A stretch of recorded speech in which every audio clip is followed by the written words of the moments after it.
पाठ 5 बकरी दो गांव खा गई। मुगल कालीन कहानी। पाठ का मूल भाव। पाठ में एक किसान द्वारा अकबर को नियत सही होने और गलत होने पर क्या फर्क पड़ता है का ज्ञान कराया गया है। साथ ही किसान के भोलेपन का भी जिक्र किया गया है। सीखने के प्रतिफल, लर्निंग आउटकम्स, चारों कौशलों का विकास होना, सही नियत के महत्व के बारे में जानना, मौखिक, बहुविकल्पीय, लिखित एवं मूल पारक प्रश्नों के उत्तर देना, किसने किससे क्या कहा की जानकारी होना। हाय, बकरी दो गांव खा गई। एक आदमी आगरा की सड़कों पर रोता चिल्लाता घूम रहा था। लोग आश्चर्य से थे कि भला बकरी गांव कैसे खा सकती है। जब यह खबर बादशाह अकबर तक पहुंची तो बादशाह ने उसे दरबार में बुलाया। उस आदमी को उन्होंने देखते ही पहचान लिया। बादशाह को याद आया कि वे कुछ समय पहले आगरा के पास किसी गांव में गए थे। वे बहुत थक गए थे। यह आदमी उन्हें वहां के एक खेत में मिला था। उन्होंने उससे कहा था, भाई थोड़ा गन्ने का रस पिला सकते हो? हाँ हाँ, आप बैठिए, मैं अभी लाया। अकबर एक पेड़ की छाया में बैठ गए।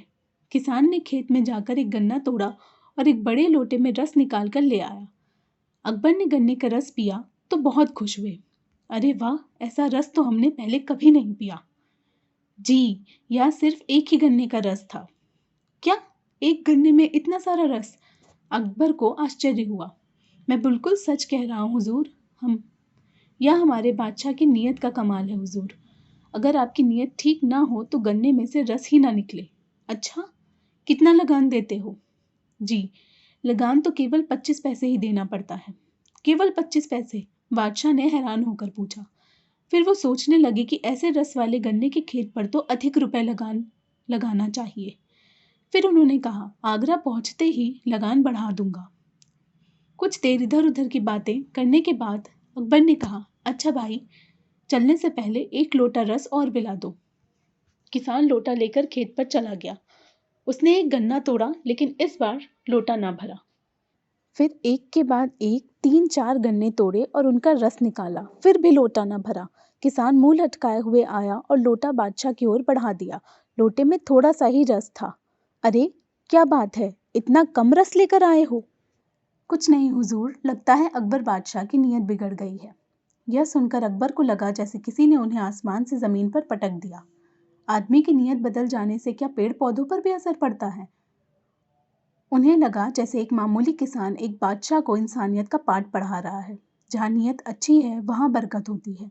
लालच और छोटापन आदमी को कभी सुखी नहीं बनाते। अकबर ने कहा, भाई तुम जानते हो मैं कौन हूँ? किसान संशय पूर्वक बादशाह की ओर देखने लगा। मैं बादशाह अकबर हूँ। किसान ने घबराकर पूछा, मैंने कोई गलत बात तो नहीं कह दी हुजूर? नहीं, तुमने मुझे वह बात सिखाई है जो बड़े बड़े विद्वान गुरु भी अपने शिष्यों को नहीं सिखा पाते। आज से तुम्हारे खेत का लगान माफ किया। जाओ, इस बार लोटा भरकर रस लेके आओ। इस बार फिर से एक ही गन्ने के रस से लोटा भर गया। अकबर ने रस पिया, फिर पीपल का एक पत्ता उठाकर बोले, हम इस पर तुम्हें 2 गांव देने का हुक्म लिख रहे हैं। कल आगरा आना और पक्के कागज पर लिखवा लेना। तुम्हारे खाने पीने का इंतजाम इसकी आमदनी से हो जाएगा। किसान ने पीपल का पत्ता रख लिया। अकबर बादशाह चले गए। किसान काम में लग गया। कुछ देर बाद वह पत्ते की बात ही भूल गया। किसान की बकरी आई और उस पत्ते को खा गई। यह देखकर वह रोने चिल्लाने लगा। अब भला बादशाह उसे कैसे पहचानेंगे? उस पत्ते को देखे बिना गांव कैसे देंगे? वह जोर जोर से रोता चिल्लाता आगरा पहुंचा। हाय, बकरी 2 गांव खा गई। बकरी द्वारा 2 गांव खाने का किस्सा जब अकबर बादशाह ने सुना तो किसान के भोलेपन पर बहुत हंसे। उन्होंने किसान को दरबार में बुलाकर उसे 2 गांव देने का हुक्म लिख कर दिया और जाते जाते सावधान भी किया, इस बार इन गांवों को बकरी से बचाना। संपूर्ण दरबार ठहाकों से गूंज उठा। नैतिक मूल, हमें प्रत्येक कार्य ईमानदारी एवं अच्छी नीयत से करना चाहिए। शब्दार्थ का ज्ञान। खबर, समाचार, सिर्फ, केवल, नियत, इरादा, इच्छा, लगान एक प्रकार का कर, बरकत, वृद्धि, लाभ, असर, प्रभाव, संशय पूर्वक, आश्चर्य के साथ, आमदनी, आय, हुक्म, आदेश, ठहाका, तेज हंसी, वाचन, श्रुतुलेख, डिक्टेशन, आश्चर्य, बादशाह, गन्ना, कमल, आसान, इंसानियत, संशयपूर्वक, लालच, छोटापन।